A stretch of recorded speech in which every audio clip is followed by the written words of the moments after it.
Hello everybody, it's Monty117 here, and today we are going to continue reviewing Ghost albums. And then today's Ghost album we're going to review, which is their sophomore album, which is Infestissumam.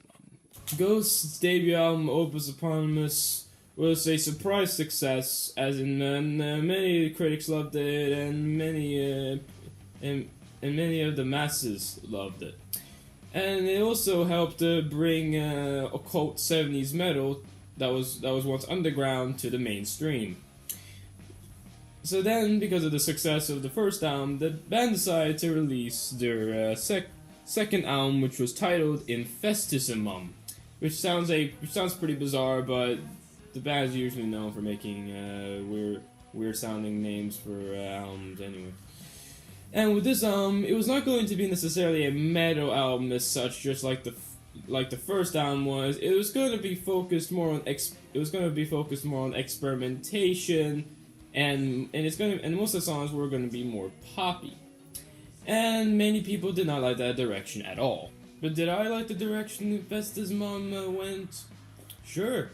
It's great to see that this band is trying out new things already in their second album.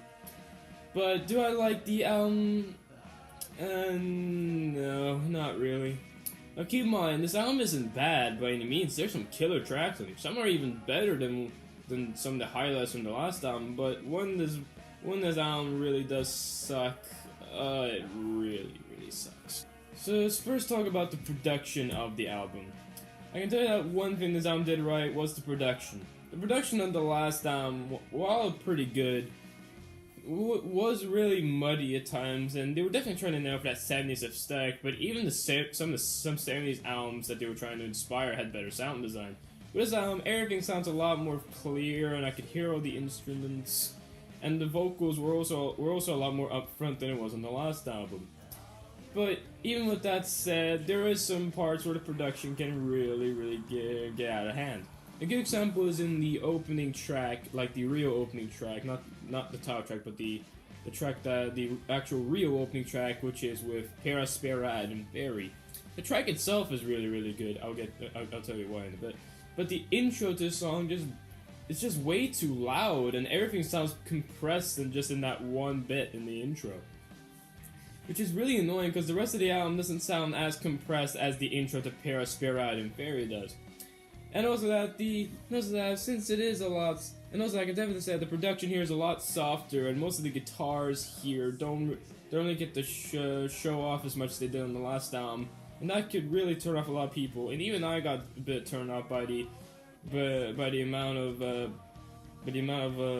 guitars they didn't use on this album. Because the guitar here is still present, but it's rather quiet, and the synths the synths here are a lot more up front. So I'm not saying the guitars are completely gone, at least it isn't as gone as Quell, for example, where most of the guitars there were barely shown except for a few tracks.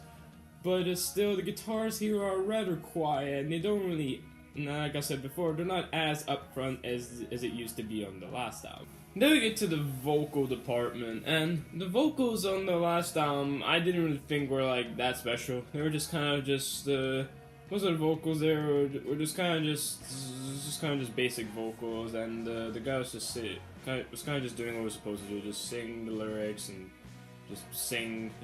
It's hard to describe, but the main vocalist, which is Tobias Forge, he didn't really do a whole lot on the first album, but here he really gets to express himself way more. He gets to be a lot more theatrical. He gets to show up more of his emotional side, which is present in Gula Zombie Queen, and he just sounds a lot more passionate. And that's made just because the production here is a lot more freshened up, and we get to actually hear more of this guy's vocals.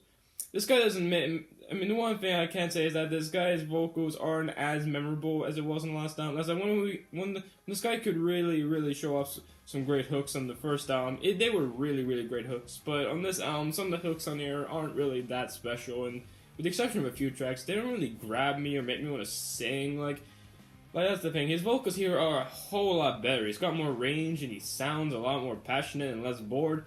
But the actual hooks themselves aren't as interesting as they used to be on the first album. Then there's the songs.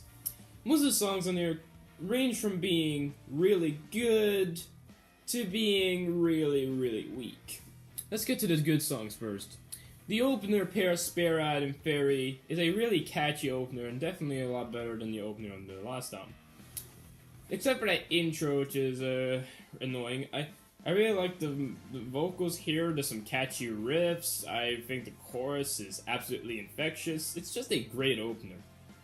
And then we get, and then another great track, which is probably my absolute favorite Ghost track, which is Gula Zombie Queen. I absolutely love Gula Zombie Queen. Why I say Gula Zombie Queen is that it's split into two parts, honestly. The first part is Gule, which is like this slow intro with only piano and synths and a bit of percussion. And when I said earlier that we get to see the emotional side of Tobias Forge, in that part particularly, we really get to see his range and how different his voice can get. I like the synth work, and it's rather pleasant. Then we get to Zombie Queen, which is a lot more upbeat and has a lot more of a surf rock vibe, which is pretty weird, but the band was experimenting here, and I could definitely say that it works pretty well. The chorus is catchy. The heavy moments don't really feel out of place. It's just a catchy as hell track, and definitely the best song on here, and definitely my all-time favorite Ghost song. Another track on here I really liked was Year Zero, which is the track right after Gula Zombie Queen. Here it's a lot more ABBA or more disco. It still rocks, but it isn't as heavy as some of the other tracks on here. Again, the chorus is catchy. The vocals on here are just kind of okay, but they really do add to the song and don't really feel pointless. I really like the church like choir, which adds a lot to the song. It's just a really catchy song in general. Now we get to the last song, which is also one of my favorite Ghost songs, with Monstrance Clock. It's a lot more theatrical and has a lot more of a sing-along quality than some of the other tracks on here. Like, as soon as you hear that chorus, that'll get stuck in your head, you know. Come together as a one. Come together for Lucifer's son. Like, it's so catchy. I did the same thing with Ritual in the last album, but it was last. These guys can really have some infectious hooks. And the synth work here is good. There's some good atmosphere. It's just a really, really good song. Then we get to the weaker tracks on here, and the first weak track is really early on with Secular Haze. Okay, the track itself isn't bad. It's catchy enough, but nothing on here really blows me away. It's a lot more carnival themed. Like, I'm not joking. Most of the song is run by this carnival sounding. It's run by some carnival sound, like that. Like it's like a weird way of progressing a song, but that's it. Nothing really exciting is happening. I mean, it's heavy, but it doesn't grab me. The chorus is kind of okay. The carnival sound gets kind of annoying after like 1 minute. It's just kind of just a mediocre song. It's definitely the best out of all these weak songs, but it's still a weak song in general. Then we get to Yiglo Har Megiddo, which is a lot more pop, and it definitely has a lot more of that Turtles quality,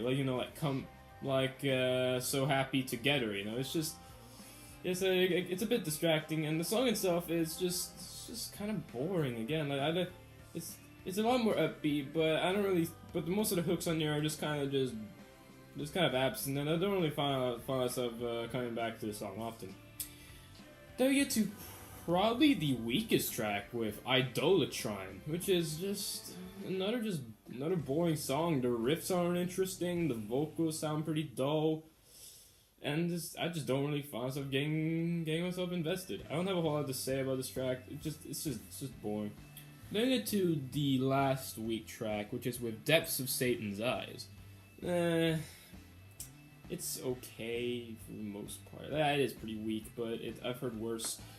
it sounds like it could have been on the first album, but it reminds me a lot of like Elizabeth or Elizabeth, where it's just kind of just forgettable. Nothing leaps onto me. You know, Elizabeth is way better than this track. I also forgot to mention one track, which isn't necessarily weak, but it doesn't even hold up compared to the other tracks, and that is with Body and Blood, which is fine. It has like this rather cool intro with the strings, you know, and it has a really catchy chorus, but nothing else in this track really grabs me or makes me want to sing along. It just kind of just decent track overall. I'll say that one's probably the best of the weaker tracks, but I don't really think Body and Blood is a weak song. I just don't really think it's that exciting. The last thing I want to touch upon is the lyrical content. In Ghost fashion, the lyrical content here mostly focuses on the devil or Lucifer, or it's just talking about religion and cults, like it did on the first album. The lyrics aren't really that exciting. There's a few tracks in here that focus on something else that isn't about religion, like for example Gula Zombie Queen, which mostly talks about nostalgia. But for the most part, all these songs are about religion. As a Perispirat and Fairy is about hell. Year Zero is about the birth of the devil. Monstrance Clock is a half devil metaphor, half sex metaphor, and yeah, like I said, most of these songs. Most of the lyrics on here aren't really that special, but I feel like they were kind of just joking around with some of the lyrical content on here, since this band is supposed to be like a satire of most Satanist groups. But nah, so the first album didn't have that amazing lyrical content, so neither does this album. So I'm not gonna touch upon the lyrical content here that much. So what do I think of this album?